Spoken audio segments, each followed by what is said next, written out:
पुण्यादितृणवीरुधम। महाराज, यहाँ से कुछ दूरी पर सुंदर वन है, उस वन का नाम वृंदावन है। और वृंदावन के किनारे से सुंदर कलकल निनाद करती हुई यमुना जी प्रवाहित हो रही है। और उस वृंदावन में सुंदर सुंदर हरी हरी घास है, जल है। ब्रजवासियों के रहने के लिए सुंदर सुंदर बड़े बड़े वृक्ष हैं, उन सब के नीचे अपना अपना डेरा हो जाएगा। जैसे ये बात नंद बाबा ने, घनानंद जी ने नंद बाबा से कही, नंद बाबा ने समस्त गोकुलवासियों को आदेश कर दिया कि अब हमें गोकुल से वृंदावन चलना है। आज समस्त गोकुलवासी अपनी अपनी गाड़ियों में सामान को सजाया और सजा करके चल दिए हैं गोकुल से वृंदावन की ओर। आइए सब लोग वृंदावन चलते हैं। मेरा मन पंछी ये चाहे, मेरा मन पंछी ये चाहे, उड़ वृंदावन जाओ, ब्रज के उन पावन गलियों में राधे राधे गाओ। मेरा मन पंछी ये चाहे, मेरा मन पंछी ये चाहे, उड़ वृंदावन जाओ, ब्रज के उन पावन गलियों में राधे राधे गाओ, राधे राधे गाओ, श्यामा श्यामा गाओ, राधे राधे गाओ, श्यामा श्यामा गाओ। मेरा मन पंछी ये चाहे, मेरा मन पंछी ये चाहे, उड़ वृंदावन जाओ, ब्रज की उन पावन गलियों में राधे राधे गाओ, ब्रज की उन पावन गलियों में राधे राधे गाओ।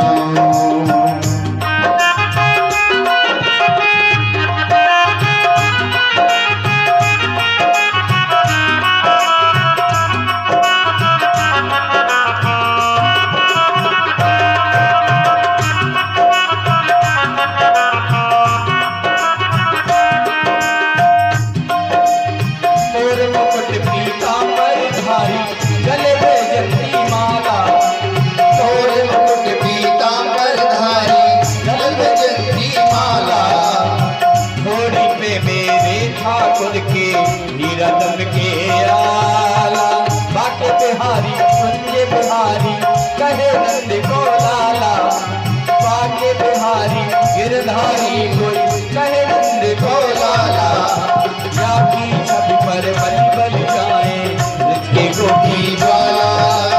युगल चरण नित्य निरंग निरंग कर, युगल चरण नित्य निरंग निरंग कर, जीवन सफल बनाओ, ब्रज की उन पावन गलियों में राधे राधे गाओ, राधे राधे गाओ, श्यामा श्यामा गाओ, राधे राधे गाओ, श्यामा श्यामा गाओ। मेरा मन पंछी ये बोले, उड़ वृंदावन जाओ, ब्रज की उन पावन गलियों में राधे राधे गाओ।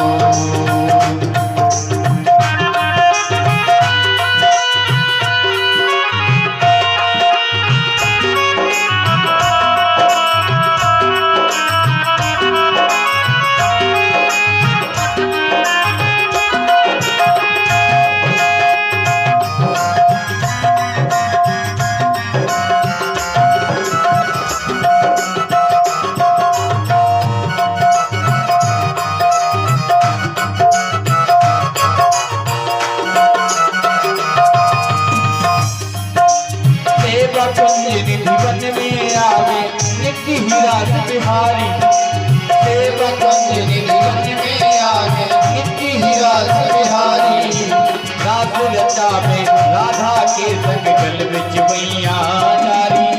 सेवा कुंज निधि में आगे नित्य ही रास बिहारी, रास रचा में राधा के संग गल बिच मैया नारी। राधा रमन रमन रेती बंसी बजती छवि न्यारी, राधा रमन रमन रेती बंसी बजती छवि न्यारी। कुंज कुंज में कृष्ण विराजे, विराज की धुन प्यारी।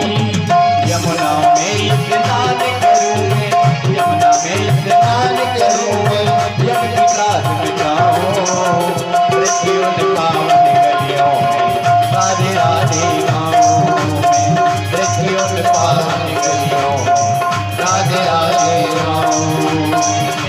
मन पंछी उड़े, मेरा मन पंछी गाए, उड़ वृंदावन जाओ, केवल पावन करो, राधे राधे गाओ, राधे राधे गाओ, मैं श्यामा श्यामा गाओ, राधे राधे गाओ, मैं श्यामा श्यामा गाओ, मेरा मन पंछी गाए, उड़ वृंदावन जाओ, केवल पावन करो, राधे राधे गाओ, केवल पावन करो, राधे राधे गाओ, केवल पावन करो, राधे राधे गाओ।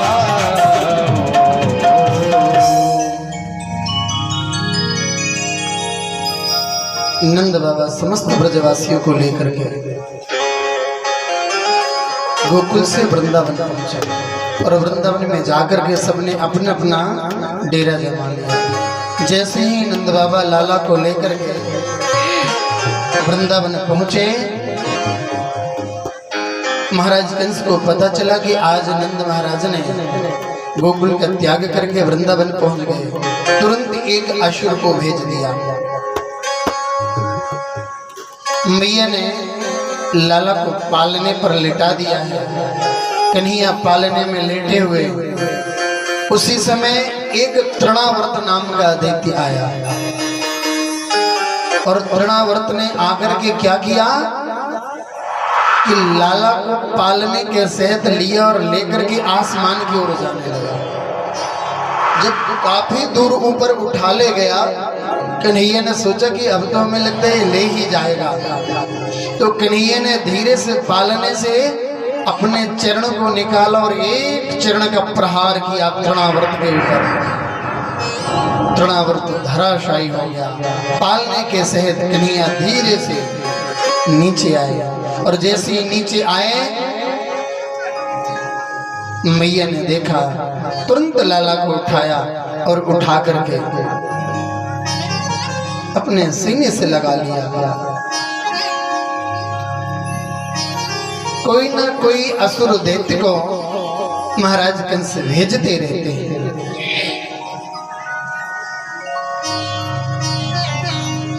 तृणावर्त का उद्धार हुआ।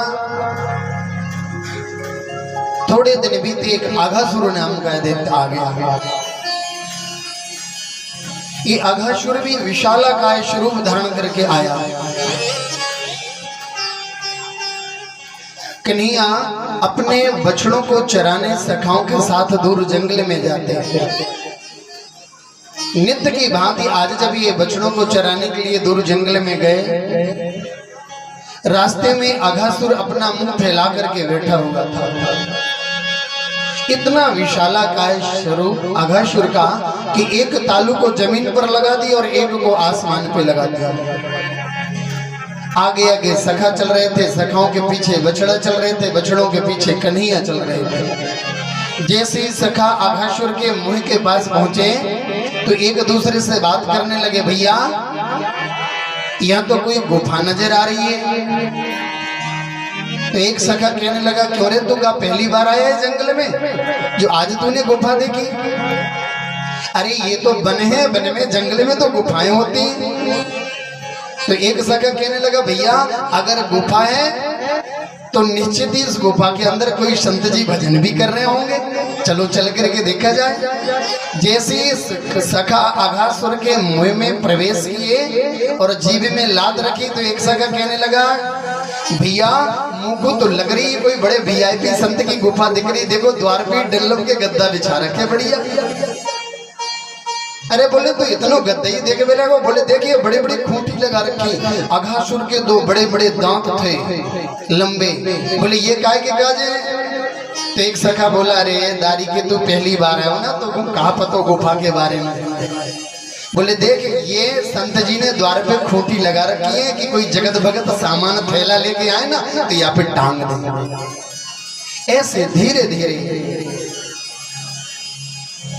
प्रवेश करते गए। सब सखा आघासुर के उदर में समाहित हो गए, पेट में चले गए। पीछे से बछड़ा आए, वो भी चले गए।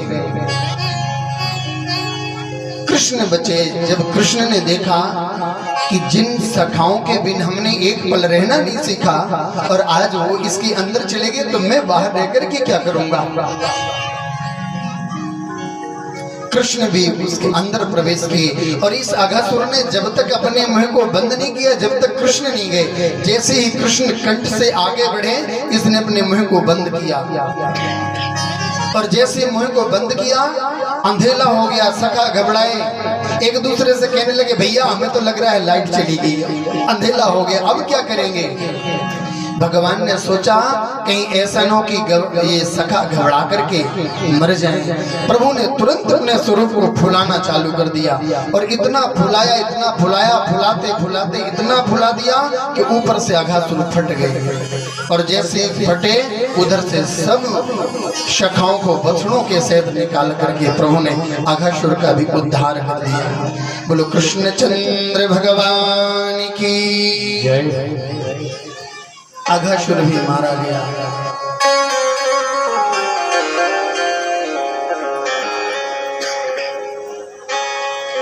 जैसे अघासुर मारा गया, आज कन्हैया 3.5 वर्ष के हो गए। मैया से कहने लगे मैया तू ये बता कि ऐसे में कब तक इन बछड़ों को चराता रहूंगा। अब तो मैं धीरे धीरे बड़ा होने लगा ना, तो अब मुझे बड़ा काम करना चाहिए। मैया ने कहा लाला तू अभी इतना बड़ा नहीं हो गया। एक दिन के बाद कन्हैया अपने सखाओं को लेकर के बछड़ों को चराने जब दूर जंगल में गए, समस्त सखाओं को बुलाया और बुला करके चारों तरफ सखाओं को बिठा लिया, बीच में बैठ गए और बैठ करके कहने लगे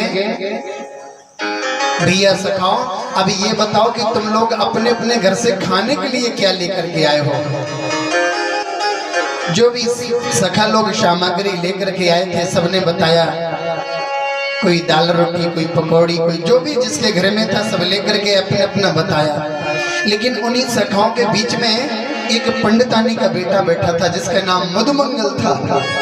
जब मधुमंगल का नाम आया कन्हैया ने पूछा मधुमंगल तू क्या लेकर के आया है। मधुमंगल कहने लगा कन्हैया मेरे घर तो कुछ नहीं था, मैं खाली हाथ आ गया। कन्हैया कहने लगे मधुमंगल तू जल्दी दौड़ करके अपने घर जा और घर से मेरे खाने के काजे सामग्री लेकर के आ। अगर जब तक तू लेकर के नहीं आएगा तब तक मैं खाऊंगा नहीं। आज मधुमंगल लौट करके जंगल से जा रहे हैं। दोपहर का समय मधुमंगल की मैया द्वार पर बैठे भगवान का भजन कर रही थी। जैसे अपने बालक को आते हुए मैया ने देखा, मैया कहने लगी मधुमंगल आज तो जल्दी आ गया। मधुमंगल कहने लगे मैया क्या बताऊं, आज कन्हैया ने हट पकड़ ली है। वो कह रहा है कि आज मैं तेरे घर का भोजन करूंगा। मैया कुछ है कि नहीं। मैया ने द्वार पे बैठे बैठे कह दिया कि जाकर के देख ले, रसोई में जो मिले ले जाना। कन्हैया रसोई घर में गए और जाकर के देखा कुछ भी नजर नहीं आया। लौट करके द्वार पर आए और आकर के कहने लगे मैया मन तो कुछ नहीं दिख रहा है। मैया ने कहा लाला एक बार तो फिर तो जाकर के देख। जैसे ही मधुमंगल फिर गए और जाकर के देखा तो रसोई के एक कोने में 3 दिन की बासी कड़ी रखी थी। जब मधुमंगल ने उसको बर्तन को खोल करके देखा इतनी खट्टी सुगंध उससे मधुमंगल सोचने लगे अगर मैं ये लेकर के जाऊंगा कन्हैया खाएगा और उसकी तबीयत बिगड़ गई तो उसकी मैया मुझे बहुत डांटेगी और इसके सिवा मेरे घर कुछ है भी नहीं, मैं क्या लेकर के जाऊं। बड़ी गरीबी थी मधुमंगल के घर। मधुमंगल ने आज 3 दिन का बासी भात लिया लेकर के चल दिए। जब मधुमंगल लेकर के जा रहे थे जंगल की ओर, रास्ते चलते बार बार मधुमंगल यही सोच रहे हैं कि मैं लेके जा तो रहा हूं, लेकिन जब कन्हैया खाएगा और अगर कुछ हो गया मैं उसकी मैया को क्या जवाब दूंगा। चलते चलते जब थोड़ी दूरी बची कृष्ण की तो मधुमंगल ने सोचा कि ये तो बड़े घर का बेटा है, इसे तो कोई भी अपने घर का भोजन दे देगा, लेकिन मुझे गरीब को कौन देने वाला है, इसलिए पहले मैं अपना पेट भर लूं, जो बचेगा वो लेकर के जाऊंगा। जैसे ही मधुमंगल उस मटकी को सर से उतारने लगे, वो हाथ से छूट गई और जैसे ही छूटी नीचे धड़ाम से फूटी। मधुमंगल जल्दी जल्दी फूटे हुए उस बर्तन में जो भी बचा था चाटने लगे। फूटने की आवाज जब कन्हैया के कानों में पड़ी, कन्हैया वहीं से आवाज करने लगे, अरे मधुमंगल क्या हो गया भैया? मधुमंगल बोले, बस कन्हैया कुछ नहीं, मेरे पैर में कांटा लग गया है, मैं निकाल लूं, अभी आ रहा हूं। कन्हैया बोले, लाला अगर तोपे ना निकले तो हम आके निकाल दे। बोले, ना कन्हैया निकल तो गया, बस मैं आ ही रहा हूं। मधुमंगल जल्दी जल्दी अपना मुंह पोंछना भूल गए और जाकर के पहुंचे कृष्ण के पास। कृष्ण ने पूछा, मधुमंगल तुम क्या लेकर के आए हो? मधुमंगल ने कहा, कन्हैया क्या बताऊं, मेरे घर और तो कुछ था नहीं, 3 दिन का बासी भोजन था, वो भी खट्टा खट्टा। मैंने सोचा कि अगर तू खाएगा तेरी तबीयत बिगड़ जाएगी तो तेरी मैया मुझे बहुत डांटेगी, इसलिए रास्ते में मैंने उसे उतारना चाहा, मेरे हाथ से छूटा वो पात्र और फूट गया, सब बिखर गया। आज कन्हैया ने मधुमंगल को पकड़ लिया और पकड़ करके मधुमंगल के मुंह में जो लगा हुआ झूठा भात था उसको चाटने लगे। ये दृश्य ब्रह्मलोक में बैठे ब्रह्मा ने देखा था। ब्रह्मा जी से रहा नहीं गया। ब्रह्मा जी ने सोचा कि कैसा ब्रह्म है जो ब्रजवासियों के मुंह में लगे हुए झूठे भात को चाट रहा है, ये ब्रह्म नहीं हो सकता। ब्रह्मा जी से रहा नहीं गया। ब्रह्मा जी आए ब्रह्म की परीक्षा लेने के लिए। तो ब्रह्मा जी ने क्या किया, कृष्ण के बछड़ों का हरण कर लिया, और जब बछड़ों को ढूंढने गए तो सखाओं का हरण कर लिया। कृष्ण बछड़े और सखाओं को ढूंढने लगे, लेकिन कहीं नहीं मिले। जब खोजते खोजते नहीं मिले तो कृष्ण ने जब ध्यान योग के द्वारा देखा कि ये तो ब्रह्मा ने किया, कृष्ण समझ गए, मन में विचार किया कि चलो कोई बात नहीं ब्रह्मा जी, अगर आपने चोरी की तो इसका परिणाम भी आपको ही भोगना पड़ेगा। 1 वर्ष तक ये लीला चली। 1 वर्ष पूरे ब्रज में किसी को ये नहीं पता चला कि बछड़ा और सखा गए कहाँ। भगवान ने वही बछड़ा और वैसी सखा बना दी और वो लीला चलती रही, किसी को पता भी नहीं चलने दिया। एक दिन बलराम जी कृष्ण से पूछने लगे, कृष्ण ये सब क्या देख रहा हूँ? कृष्ण कहने लगे, दादा किसी को बताना मत, अगर आप बता देंगे तो बात बिगड़ जाएगी। पूरे ब्रजवासियों को पता नहीं चला, ये लीला चलती रही। जैसे ही 1 वर्ष पूर्ण हुआ, ब्रह्मा जी के मन में आया कि अब 1 वर्ष हो गया, अब तो चल करके देखें, अगर ये कोई साधारण मानव होगा तो रोते हुए भटक रहा होगा, और अगर ब्रह्म होगा तो कोई लीला कर रहा होगा। जब ब्रह्मा जी से नहीं रहा गया तो ब्रह्मा जी आए, और जैसे ही ब्रह्मा जी आए तो ब्रह्मा जी ने क्या किया कि इन्होंने सीधे ब्रज में आ गए। और जैसे ही ब्रह्मा जी ब्रज में आए, भगवान ने देखा कि आज ब्रह्मा जी ने ब्रह्मलोक को खाली कर दिया, ब्रज में आ गए, तो भगवान ने तुरंत 4 मुख धारण किए और 4 मुख धारण करके ब्रह्मलोक में पहुंच गए। और जैसे ही ब्रह्मलोक में पहुंचे, अंदर प्रवेश किया, द्वारपालों से कह दिया, भैया आजकल बहुत से नकली ब्रह्मा घूमने लगे हमारे जैसा भेष बना करके, अगर हमारे जैसा भेष धारण करके कोई आए तो अंदर मत आने देना। बोले ठीक है। भगवान ब्रह्मलोक में चले गए। ब्रह्मा जी ब्रज में भटकते रहे, लेकिन कहीं कमी नहीं मिली। वही बछड़े वही सखा ये सब देखे करके ब्रह्मा जी लौटे, और जैसे ही लौटे अंदर प्रवेश करने लगे, द्वारपालों ने रोक दिया। जैसे ब्रह्मा जी को ब्रह्मा जी के ही द्वारपालों ने रोक दिया। ब्रह्मा जी बोले, अरे द्वारपालो तुम पागल तो नहीं हो गए, कोई नशा तो नहीं कर लिया?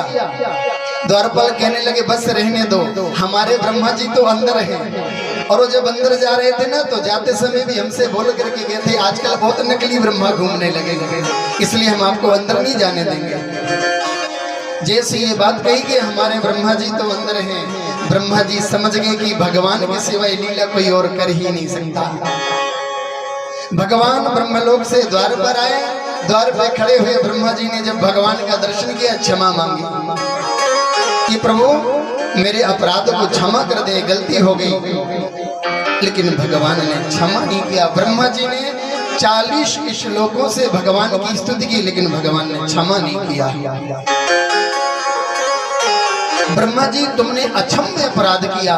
जिन सखा और बछड़ों के बिन मैंने एक पल रहना नहीं सीखा था, और तुमने 1 वर्ष पर्यंत मुझसे दूर रखा, कि तुम्हारा अपराध क्षमा के योग नहीं।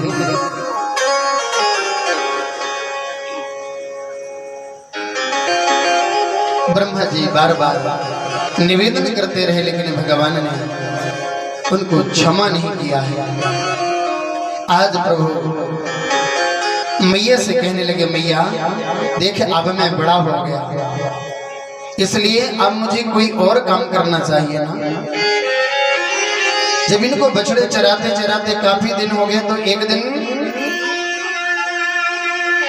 बलराम जी से कन्हैया कहने लगे, बलराम भैया देखो, अब हमें बछड़े चराते चराते बहुत दिन हो गए, आज हमारा मन करता है कि अब हमें कोई खेल खेलना चाहिए। बलराम जी कहने लगे, कन्हैया एक काम करो, सुबह सुबह चलते हैं बछड़ों को चराने के लिए, और दोपहर में जल्दी आ जाएंगे, फिर खेलने चलेंगे। बोले नहीं, हमारा मन करता है कि हम खेलने जाएं और आप जाइए बछड़ों को चराने के लिए। बलराम जी को भेज दिया है चराने के लिए। आज कन्हैया ने सखाओं को साथ में लिया और लेकर के चल दिए यमुना के किनारे कालीदह के पास गेंद का खेल खेलने जा रहे हैं। जैसे ही गेंद का खेल खेलने के लिए कालीदह के पास पहुंचे, 2 टीम बनाई और टॉस फेंका गया। जैसे ही टॉस फेंका, श्रीदामा ने जीत लिया है टॉस को। और श्रीदामा ने जब जीता तो श्रीदामा बोले, अब हमने जीता तो हम पहले खेलेंगे। कन्हैया बोले, नहीं, आप जीतो या कोई जीते, लेकिन खेलेंगे तो हम पहले। श्रीदामा कहने लगे, कृष्ण ये अच्छी बात नहीं, अगर हम जीते तो हम ही पहले खेलेंगे। बोले बिल्कुल नहीं। श्रीदामा कहने लगे, कन्हैया ऐसा ठीक नहीं होता,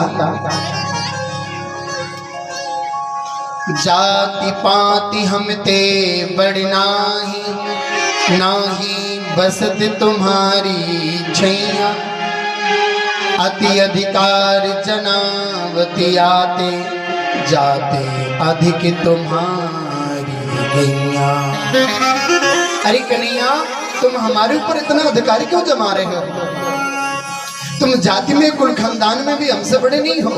हाँ, फर्क इतना है कि जो तुम्हारे पिता नंद बाबा है ना, नंद बाबा के घर 9 लाख गायें हैं और हम लोगों के पास इतनी ही नहीं। यही अधिकार है ना, इसी के कारण तुम हमारे ऊपर अधिकार जमा रहे हो।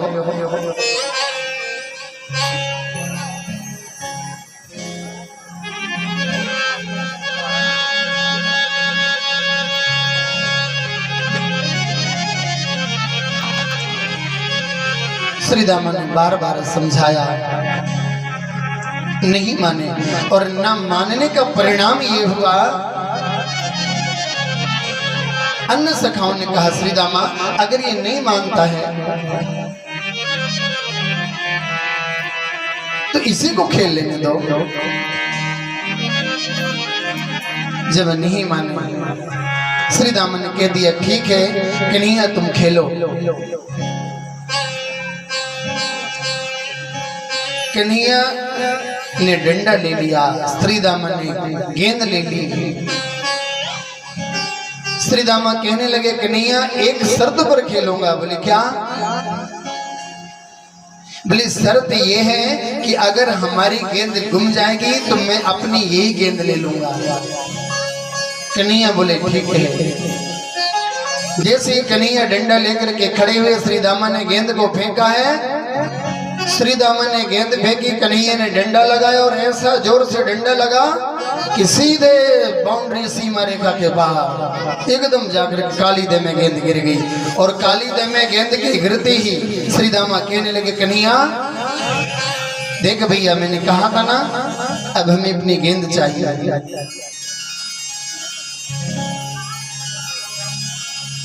श्री दामा ने जैसे ही कहा, कन्हैया कहने लगे, श्री दामा एक गेंद के बदले 2 गेंद ले लेना, 3 ले लेना। श्री दामा बोले, कन्हैया हमें तो अपनी वही गेंद चाहिए, चाहे कुछ भी हो। सभी सखाओं ने समझाया। कन्हैया कहने लगे, श्री दामा अगर तुम नहीं मानोगे तो मैं काली दे में कूद जाऊंगा, मान जाओ। श्री दामा ने सोचा कि तो जन्म का झूठा है, कौन को कूदेगा काली दे में, ये तो ऐसे ही बोलता रहता है। श्री दामा बार बार कहते, कन्हैया हमें अपनी वही गेंद चाहिए, चाहे कुछ भी हो। कन्हैया बोले, लाला देख मान जानी, मैं कूद जाऊंगा। और जैसे ही श्री दामा नहीं माने, परिणाम यह हुआ कि कन्हैया ने कमरे में दुपट्टा बांधा और बांध करके एक छलांग लगाई, कदम पर चढ़ गए। और कदम पर जैसे ही चढ़े, श्री दामा ने सोचा कि कूदने वाला नहीं, ये तो हमें डरा रहा है ना। श्री दामा बोले, कन्हैया जल्दी लाओ, हमें अपनी वही गेंद चाहिए, चाहे कुछ भी हो। कन्हैया बोले, लाला अभी भी मान जा। बोले, नहीं मैं तो नहीं मानूंगा। ऐसे देखते ही देखते कन्हैया ने कदम से काली दे में छलांग लगा दी। और जैसे ही छलांग लगाई, काली दह के जल में बड़ी बड़ी लहरें आने लगी। काली नाग के दूतों ने देखा कि तो बड़ा अद्भुत बालक है। उस बालक को देख करके काली नाग के दूत आश्चर्य में पड़ गए कि आज तक जिसने भी इस जल का स्पर्श मात्र किया उसकी मृत्यु हो गई, और ये कैसा बालक जो अभी तक मरा नहीं। काली नाग के दूत काली नाग के पास दौड़े दौड़े गए और जाकर के कहने लगे, सरकार गजब हो गया। बोले, क्या? आबाल वृद्ध वनिता सर्वेंग पशुवृत्तयः निर्जग गोकुला दीना कृष्ण दर्शन लालसा। बोले, सरकार आज तक हमने ऐसा अद्भुत बालक नहीं देखा, जो बालक अभी तक मरा नहीं। जैसे ये काली नाग के दूतों ने बताया तो काली नाग के मन में भी कृष्ण दर्शन की लालसा जागृत हुई। और जैसे लालसा जागृत हुई तो नीचे से ऊपर को काली नाग और ऊपर से कृष्ण नीचे को चले जा रहे थे। बीच में दोनों का मिलना हो गया। और जैसे बीच में मिलना हुआ, युद्ध छिड़ गया। न्यायो हि दंडा कृतिकिल विशेषिन अस्मिन् बतारा खल निग्रहाय रिपोषुतानाम अपितुल्य दृष्टे धत्से दमं फलमेव अनुशंसनम्। ऐसा युद्ध छिड़ा कि कृष्ण ने एक छलांग लगाई और लगा करके काली नाग के फड़ों के ऊपर खड़े हो गए और फड़ों के ऊपर खड़े होकर के नृत्य करने लगे। और ऐसा नृत्य किया कि नृत्य करते करते काली नाग के फड़ों से रक्त बमन होने लगा, खून निकलने लगा। जैसे ही खून निकला, काली नाग की पत्नियां भगवान से प्रार्थना करने लगे कि हे प्रभु, आप क्षमा कर दें। ननाक पृष्ठम न च सार्वभौमम न पारिमेष्ट्यम न रसाधिपत्यम न योगि सिद्धि न पुनर्भवम वा वाञ्छन्तु यत्पादरज प्रपन्ना। काली नाग की पत्नियों ने निवेदन किया कि महाराज, अब तो आप थोड़ा सा तो हमारे ऊपर कृपा कर दें। अगर आप और थोड़ी देर तक नाचते रहे तो कि इनका प्राणांत ना हो जाए। तो भगवान कहने लगे, देवियों तुम चिंता मत करो, हम इनको मारने नहीं, इनको समझाने आए हैं। भगवान ने काली नाग बताया पहले कि पहले सर्पों के फड़ झुकते नहीं थे, सीधे रहते थे। जब से भगवान ने काली नाग के फड़ पर नृत्य किया तब से झुके। तो भगवान ने कहा कि अगर इस संसार में रहना है तो झुकना भी सीख लो। और आज जिस समय कन्हैया उस काली दह में कूदे थे, उस समय मैया यशोदा अपने महल में बैठी हुई थी। काली देह में कूदते ही मैया के सीने में दर्द उठा। मैया दौड़ी दौड़ी महल से बाहर आई। जो भी मिलता मैया उसी से पूछती, किसी ने मेरे कन्हैया को देखा, मेरे लाला को देखा। उधर से नंद बाबा चले आ रहे थे। नंद बाबा से कहने लगे, रे नंद महाराज, कहीं मेरे लाला को देखा? बोले गौचरण को गया होगा। बलराम जी गायों को चरा करके आ रहे थे, जब अकेले बलराम को देखा, मैया ने कहा, रे बलराम, कन्हैया कहाँ है? बलराम जी कहने लगे, मैया वो तो आज सुबह से ही मेरे साथ नहीं गया। वो कह रहा था मुझे तो खेलने जाना है। आज मैया को याद आई कि जब मैं कन्हैया को छड़ी लेकर के डांट लगाती थी ना, तो एक